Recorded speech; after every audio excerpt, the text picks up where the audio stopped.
Hello everyone. अब हम देखने जा रहे हैं sudden short circuit one of the parallel line. ठीक है, यदि दो पैरेलल लाइन है, उनमें से कोई एक लाइन में सडनली शॉर्ट सर्किट होता है। ठीक है, और ठीक, तो ये आपका नेटवर्क है। ठीक है, ये आपका ट्रांजिएंट डायरेक्ट एक्सिस रिएक्टेंस है। तो रिएक्टेंसेस आपकी ये दो लाइन है, और ये जो पहला केस हम मानते हैं, अभी ये शॉर्ट सर्किट की तो बात करिए। शॉर्ट सर्किट कहाँ कहाँ हो सकता है? लाइंस के बीच में हो सकता है, जनरेटर एंड पे हो सकता है। ठीक है, तो हम अभी अज्यूम कर रहे हैं कि जनरेटर एंड पे लाइन 2 में शॉर्ट सर्किट हो गया सर, और हम मान रहे हैं कि ये 3 फेज फॉल्ट हो गया।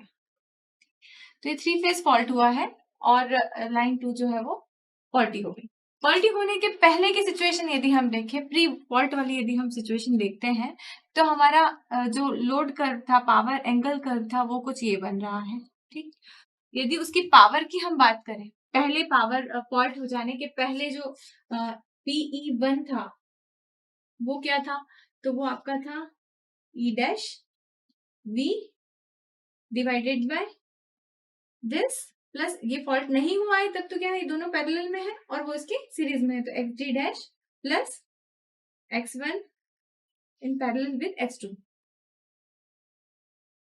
ये power multiplied by sine of delta which is equal to Pmax1 sine delta. ठीक है, और उसको हमने प्लॉट भी किया हुआ है। ये हमारा हेल्दी सिचुएशन थी, तब ये कर्व बन रहा था। अब क्या होता है, सडनली जनरेटर के पास में लाइन नंबर 2 में फॉल्ट हो जाता है। जैसे ही फॉल्ट होता है तो हमारा PE2 जो रहता है, उस इंस्टेंट पे जब फॉल्ट हुआ तब क्या होता है, PE2 आपका 0 हो जाता है। PE2 जैसे ही 0 होता है तो आपका, तब जब स्टडी स्टेट में काम कर रहा था तब आपका क्या था, यहाँ पर डेल्टा नॉट था।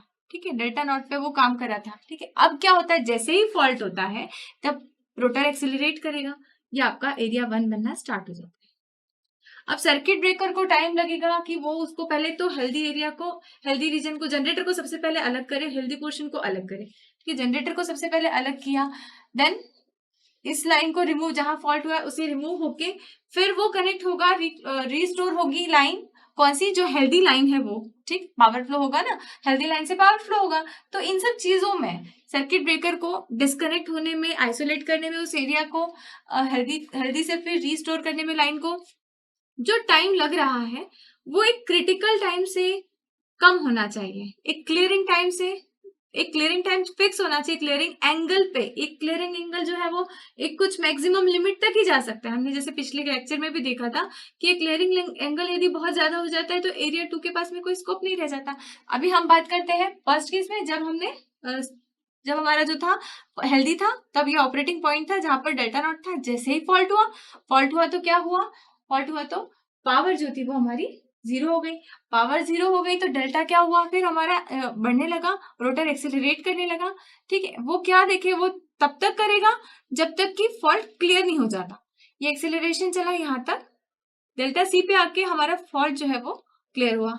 फॉल्ट क्लियर हुआ, सर्किट ब्रेकर ने दोनों एंड से जो है फॉल्ट को, लाइन को ओपन कर दिया, और फिर वो टाइम TC, यहाँ पर टाइम क्या होगा आपका, क्लियरिंग टाइम TC है। ठीक है, क्लियरिंग टाइम, ठीक है, क्लियरिंग टाइम में ये हो गया, फॉल्टी लाइन जो है वो डिस्कनेक्ट हो गई, पावर फ्लो अब जो है वो रीस्टोर हो गया हेल्दी लाइन से। हेल्दी लाइन कौन सी है, X1 है। तो हमारा नया रिएक्टेंस जो है,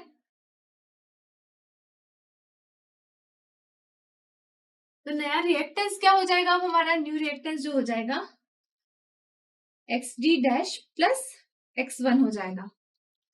ठीक है, अगर XD डैश प्लस X1 हो जाता है तो यहाँ पर डायरेक्टली ऐड हो रहा है, मतलब अब जो है ये पैरेलल कॉम्बिनेशन नहीं हो रहा है और डायरेक्ट ऐड हो रहा है। इसका मतलब नेट रिएक्टेंस आपका जो है वो क्या हो जाएगा, बढ़ जाएगा। This will be greater than XD dash plus X1 parallel with X2। Previously जो था उससे ये ज्यादा होगा। तो इसका मतलब जो पोस्ट फॉल्ट वाली सिचुएशन है वहां पर पावर क्या हो जाएगी, पावर अब हमारी हो जाएगी, जब हेल्दी हो गया है, हेल्दी लाइन से पावर फ्लो हो रही है, तब पावर कितनी होगी, वो पावर होगी E dash into V divided bye XD dash plus healthy line जो कि क्या है X1 इंटू साइन डेल्टा। इसको मैं बोल सकती हूँ क्या, P max two sine delta. अब यहाँ यदि मैं पी मैक्स की बात करती हूँ तो पी मैक्स की क्या कंडीशन है, पी मैक्स जो है P max two sine delta, ठीक है। पी मैक्स जो रहेगा, पी मैक्स टू की बात यदि मैं करती हूँ तो पीमेक्स टू जो रहेगा वो कैसा रहेगा, ज्यादा रहेगा या कम रहेगा? चूंकि रिएक्टेंस हमारा जो है वो प्रीवियस केस के कंपैरिजन में इस केस में जो है वो बढ़ गया। अब ये यदि बढ़ गया तो मैं पीमेक्स की इसकी बात कर रही हूँ, इतना पार्ट किस पे, इतना पार्ट ही जो है वो डिपेंडेंट है, बाकी तो क्या है डेल्टा के एडजस्टमेंट के कारण ये आपका फिक्स रहेगा, ठीक है। तो यदि मैं इसकी बात कर रही हूँ, ये पर्टिकुलर की बात करूं, तो यहाँ ये बढ़ जाने के कारण से मेरा पीमेक्स जो है वो क्या हो जाएगा, कम हो जाएगा। तो पीमेक्स टू जो है that will be less than P max one. First case में जो था पीमेक्स वन, उसके कंपैरिजन में पीमेक्स टू जो रहेगा वो छोटा रहेगा। अब बात करते हैं, जैसे ही फॉल्ट हमारा क्लियर हो गया, लाइन जो है हेल्दी लाइन से कनेक्ट हो गई, हमारा सिस्टम जो है स्टार्ट हो गया, तो वो अब क्या होगा, फिर रोटर डीएक्सलरेट करेगा, ठीक है। तो वो आपका area two will be equal to area one आ जाएगा। और वो क्या होगा, तो वो भी कब तक संभव है, जब ये डेल्टा सी जो है ये क्लियरिंग एंगल है, ये यदि उस मैक्सिमम वैल्यू को, एक लिमिट होगी इसकी भी कि उस लिमिट तक ही बढ़ सकता है जब तक कि एरिया टू के पास में स्कोप रहे कि वो एरिया वन तक एरिया वन के बराबर आ सके। मतलब ये एंगल उतना ही वेरी कर सकता है, डेल्टा मैक्स तक ही जा सकता है, डेल्टा मैक्स के बाद में ए टू के बढ़ने की संभावना नहीं दिखती है।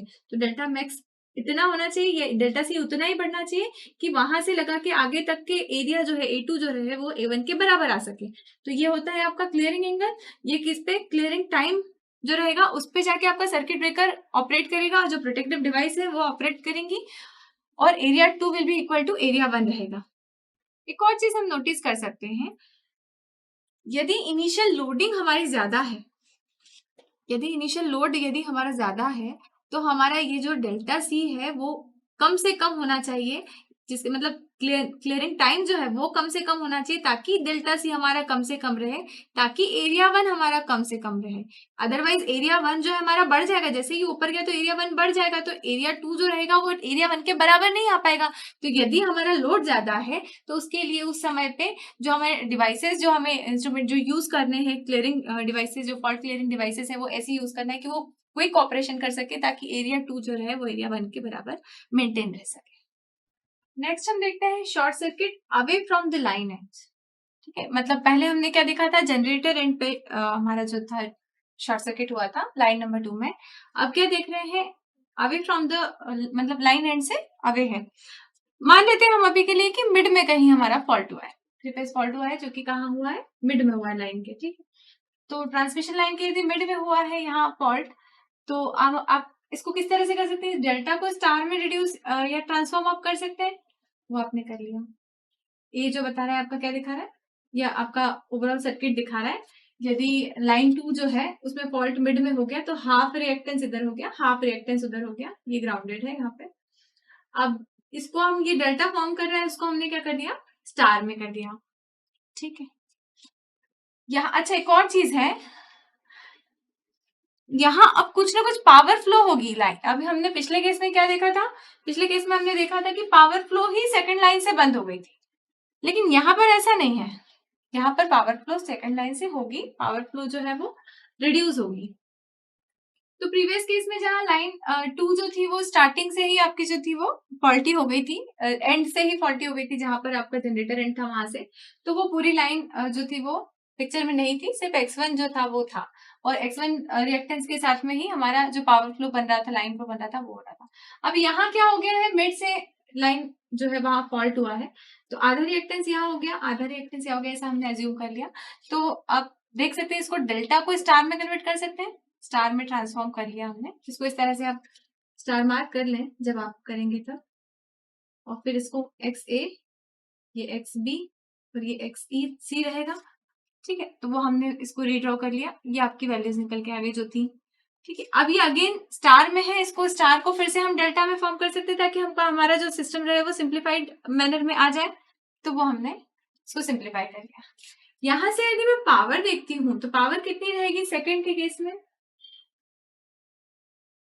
इस केस में पावर कितनी रहेगी, पावर रहेगी it will be equal to magnitude of P dash V divided by x11 sine delta which will be equal to P max 2 sine delta. तो इस केस को हमने यहाँ पर प्लॉट किया हुआ है, पावर एंगल कर्व बनाया है, रोटर एंगल और पावर के बीच में जो कर्व बनाया है ये आपका बता रहा है प्री फॉल्ट जहां दोनों लाइन ऑपरेट कर रही है, ये आपका ऑपरेटिंग पॉइंट है वहां पर, ठीक है। नेक्स्ट आपका दिखा रहा है ड्यूरिंग फॉल्ट, ड्यूरिंग फॉल्ट जो आपका लेवल हो जाता है वो ये हो जाता है। पोस्ट फॉल्ट, फॉल्ट रिकवर हो गया उसके बाद में आपका जो बन रहा है वो, ठीक। तो यहाँ पर जो है फॉल्ट होने के पहले जो आपका ऑपरेटिंग एंगल था डेल्टा था वो क्या था आपका डेल्टा नॉट था। डेल्टा नॉट पे आके यहाँ पर इस ऑपरेटिंग पॉइंट पे जब तक स्टेडी स्टेट था, इसके बाद में फॉल्ट हुआ, फॉल्ट जैसे ही हुआ तो फिर अब आपका जो ऑपरेटिंग पॉइंट रहेगा वो क्या रहेगा, ये रहेगा। यहाँ से एक्सेलरेशन स्टार्ट हो जाएगा, तो एक्सेलरेटिंग एरिया जो है, एक्सेलरेशन एरिया जो है वो बनता जाएगा A1। मान लीजिए डेल्टा C पे आके जो क्या है आपका क्लियरिंग एंगल है, क्लियरिंग एंगल पे आके सर्किट जो है वो रिस्टोर हो जाता है, नेटवर्क जो है आपका रिस्टोर हो जाता है, यहां से डिक्सेलरेशन स्टार्ट होगा। एंड अब यहां हम देख सकते हैं delta 2 is less than delta max, means there is a scope कि अगर आपका क्लियरिंग जो है वो और थोड़ा ज्यादा होता तो ठीक है, डेल्टा 2 आपका डेल्टा मैक्स तक पहुंच जाता, सर्किट तब भी स्टेबल स्टेट में रहता। क्योंकि हम क्या चाहते हैं, area 2 will be equal to area 1, यदि area 2 should equal to area 1, यदि एरिया 2 एरिया 1 के बराबर है तो हमारा इक्वल एरिया क्राइटेरिया लग रहा है और हमारा सिस्टम जो है वो ट्रांजिएंट स्टेबिलिटी की कैपेबिलिटी रखता है। अब क्रिटिकल क्लियरिंग एंगल की यदि हम बात करें, इसी कर्व को थोड़ा सा मॉडिफाई करते हैं। यहां देखते हैं डेल्टा नॉट जो है हमारा वो क्या है, आपका ऑपरेटिंग पॉइंट है इनिशियली जब आपका स्टेबल जोन है। अगेन यहाँ पर भी हमने वैसे ही ड्रॉ कर लिया, ये क्या है आपका पहला प्री फॉल्ट की जहां पे दो लाइन कंडक्शन में थी वो है। नेक्स्ट आपका रहा ये ड्यूरिंग फॉल्ट जहां पर फेलियर हुआ, फॉल्ट रिकवर नहीं हुआ तब की बात कर रहे हैं, तब ऑपरेटिंग पॉइंट कहाँ गया, यहाँ आ गया। एक्सेलरेशन स्टार्ट हुआ, एक्सेलरेशन होने के बाद में जब रिस्टोर हुआ, रिस्टोर जो हुआ, अब जो हुआ रिस्टोर वो क्रिटिकल क्लियरिंग एंगल पे हुआ। क्रिटिकल क्लियरिंग एंगल मतलब क्या बताता है, ये पॉइंट रहता है मैक्स पे यदि आपका डेल्टा 2 जो रहे वो डेल्टा मैक्स के बराबर आ जाए। क्यों आ जाए, क्योंकि ताकि एरिया 2 एरिया 1 के इक्वल आए। ये बराबर बना नहीं है, बराबर होना चाहिए, ये आप अज्यूम कीजिए कि एरिया 2 जो है वो एरिया 1 के बराबर है, ठीक है। अभी बड़ा दिख रहा है लेकिन एक्चुअली जो है ये area 2 is equal to area 1 है, क्रिटिकल सेटिंग पर है, क्रिटिकल क्लियरिंग एंगल पर है, ठीक है। इस एंगल के बाद यदि सर्किट को क्लियर होने में टाइम लगता है और ज्यादा टाइम लगता है तो एंगल की वैल्यू और बढ़ती है, तो आपका सर्किट जो है वो नेटवर्क जो है आपका वो क्या हो जाएगा, अनस्टेबल जोन में चला जाएगा, ट्रांजिएंट स्टेबिलिटी चली जाएगी। तो ये आपका होता है क्रिटिकल क्लियरिंग एंगल। तो आपको ये फाइंड आउट करना है, क्योंकि आप क्या चाहते हो, जो क्लियरिंग हो delta C should be less than delta C R, less than और इवन इक्वल टू, इससे ज्यादा नहीं होना चाहिए। तो क्रिटिकल क्लियरिंग एंगल कैसे निकालेंगे, उसके लिए हम क्या करते हैं, हम करते हैं area 2 should equal to area 1, ठीक है। तो एरिया 1 क्या होगा आपका, एरिया 1 आपका होगा डेल्टा नॉट से डेल्टा सी आर तक आप इंटीग्रेट करेंगे पावर को, डेल्टा नॉट से delta C R, PM minus P क्या है, P max 2 sine delta D delta. Next आते हैं, नेक्स्ट एरिया क्या है, A2, A2 कहां से कहां तक है, डेल्टा सी आर से डेल्टा मैक्स तक, डेल्टा सी आर से डेल्टा मैक्स तक। अब ये पी मैक्स 3 है, P max 3 sine delta minus PM, ठीक है। ये दोनों एरियाज जो है वो इक्वल होना चाहिए। इसको सॉल्व कर लेते हैं। यहाँ पर डेल्टा मैक्स क्या है, delta max is equal to pi minus sine inverse of PM by P max 3, ठीक। यहां से हम सॉल्व करेंगे, इस इक्वेशन को इंटीग्रेट करते हैं, ठीक है। अपर लिमिट लोअर लिमिट दोनों लगाएंगे, पहले इंटीग्रेट किया हमने, then upper limit lower limit, sine का कॉस हो गया, अपर लिमिट लोअर लिमिट लगाएंगे तो क्या हो जाएगा, ये आ जाएगा आपका एक्सप्रेशन, ठीक। पूरा सॉल्व करने पे आपको ये आया। यहाँ पे आप क्या करते हैं, कॉस सीआर वाली जो टर्म है उसको अलग ले आते हैं, बाकी टर्म्स को एक तरफ ले जाते हैं। कॉस सीआर वाली टर्म्स को जब आप एक साथ करेंगे तो कुछ कोफिशिएंट रहेगा जो कि यहाँ पर क्या आ रहे हैं, डिवाइड में आ रहे हैं। एक तो क्या है, पीमैक्स 3 है और दूसरा क्या है, पीमैक्स 2 है, ठीक। तो ये दोनों टर्म्स जो रहेंगी ये दोनों डिवाइड में आ जाती है, ठीक है, ये जो हमारा cos of delta C R है क्रिटिकल क्लियरिंग एंगल के साथ में, एक तो इससे आप डायरेक्टली निकाल सकते हैं, कॉस इनवर्स इधर ले जाएंगे, कॉस इनवर्स करेंगे तो आपका डेल्टा सी आर निकल के आ जाएगा, ये आपका क्रिटिकल क्लियरिंग एंगल रहेगा। लेकिन ये किस में रहेगा, रेडियंस में रहेगा। यदि हमको डिग्री में चाहिए कितने डिग्री एंगल है, तो हम क्या करेंगे, इस पूरे इसमें पाई बाय 180 का मल्टीप्लाई कर देंगे, तो आपका जो ये जो पूरा निकल के आएगा ये डिग्रीज में आ जाएगा, और वहां से आप डेल्टा सी आर जो है वो डिग्री में फाइंड आउट कर देंगे।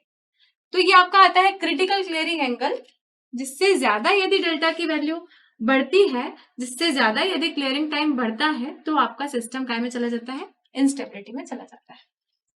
नेक्स्ट हम आते हैं रिक्लूजर पे। हम पिछला वाला केस देखे थे जिसमें क्या था, लाइन में बीच में ही जो था वो फॉल्ट हो गया था, और उसके लिए हमने एनालिसिस किया था पावर एंगल कर्व के बारे में, इक्वल एरिया क्राइटेरिया लगा के क्रिटिकल क्लियरिंग एंगल हमने निकाला था।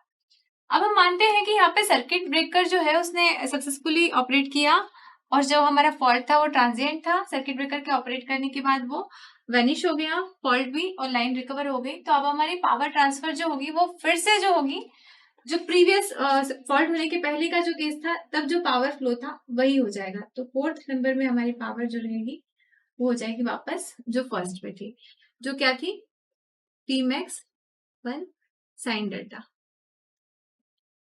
इसका मतलब रिक्लोजर से क्या हुआ, जो पावर ट्रांसफर कैपेबिलिटी थी वो वापस रीस्टोर हो जाती है, और फिर से जो है हमारे स्टेबल ऑपरेशन के चांसेस जो रहते हैं बढ़ जाते हैं, मतलब फिर से आपका जो आपका सिस्टम है वो स्टेबली काम कर रहा है।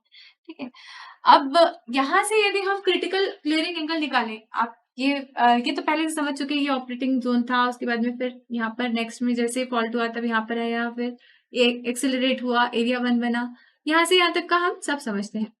नेक्स्ट आते हैं इस वाले केस में, जब यहाँ पर सर्किट ब्रेकर रिक्लोज हुआ, और यहाँ पर अब जो रिक्लोजर का जो एंगल है वो क्या हुआ, that is not equal to delta 2, वो रिक्लोज पहले ही हो गया, तो उससे क्या हुआ, एंगल ऑफ रिक्लोज है ये, उससे क्या हुआ, जो सर्किट की कैपेबिलिटी थी अभी वापस कहाँ रिस्टोर हो गया है, जहां पर आपका पहला वाला जो पावर ट्रांसफर था वही को वो अचीव कर लिया है। लेकिन अब यहाँ पर यदि मैं क्रिटिकल क्लियरिंग एंगल की बात करूं, तो ये कितना एक्सीड हो सकता है कि मेरा सर्किट स्टेबल जोन में रहे, वो हम फाइंड आउट करते हैं। तो डेल्टा 1 क्या है यहाँ पर, सॉरी डेल्टा सी आर जो है क्रिटिकल क्लियरिंग एंगल है, उसके लिए लिखेंगे क्रिटिकल क्लियरिंग एंगल, वो हमें निकालना है। तो यहाँ पर हम मान लेते हैं कि डेल्टा 1 जो है वो डेल्टा मैक्स है, delta 1 is equal to delta max. Delta max क्या है, pi minus sine inverse of PM by P max.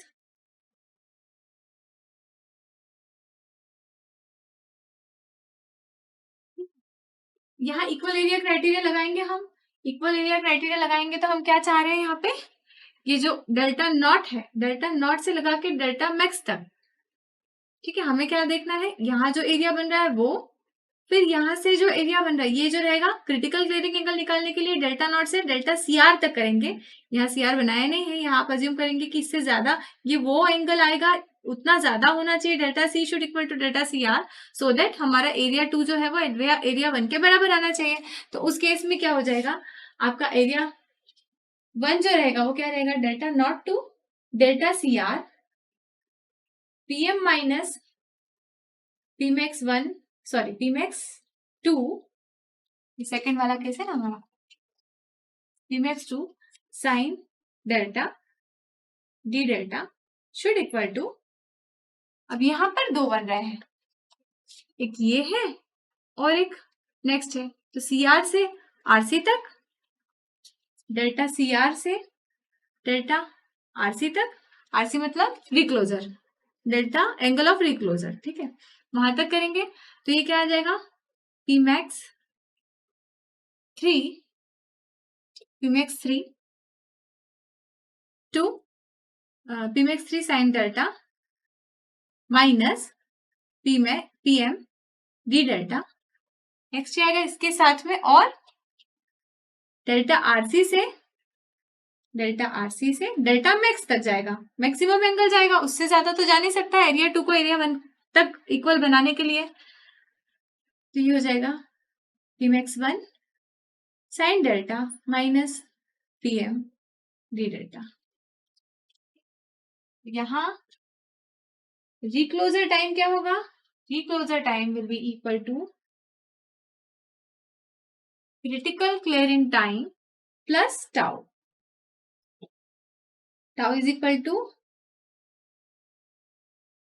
Time between clearing and reclosing या रिक्लोजर। तो ये आपने 3 केसेस देखे। पहला आपने क्या देखा? शॉर्ट सर्किट, जो लाइन शॉर्ट सर्किट होने के जो चांसेस थे वो आपने देखे। पहला आपने केस देखा क्या? जहां पर वन एंड पे यदि फॉल्ट हुआ है जनरेटर के एंड पे लाइन जो है वो फॉल्टी हो गई है, तो उस केस में क्या हुआ था? तो जनरेटर को सेपरेट आइसोलेट कर दिया गया था और आगे आपने प्रोसीड करके पावर एंगल कर देगा। नेक्स्ट आपने देखा कि लाइन जो है वो किसी भी एंड पे नहीं फॉल्ट हुआ है, लाइन के मिड पे फॉल्ट हुआ है। मिड पे फॉल्ट हुआ तो उसके लिए भी आपने पावर एंगल कर देखा। उसके लिए भी आपने क्रिटिकल क्लियरिंग एंगल कैसे फाइंड आउट करते हैं, टाइम कैसे फाइंड आउट करते हैं वो देखा। नेक्स्ट फिर आपने देखा रिक्लोजर ने यदि काम किया तो किस तरह से हम ऑब्टेन करेंगे, आपने वो देखा।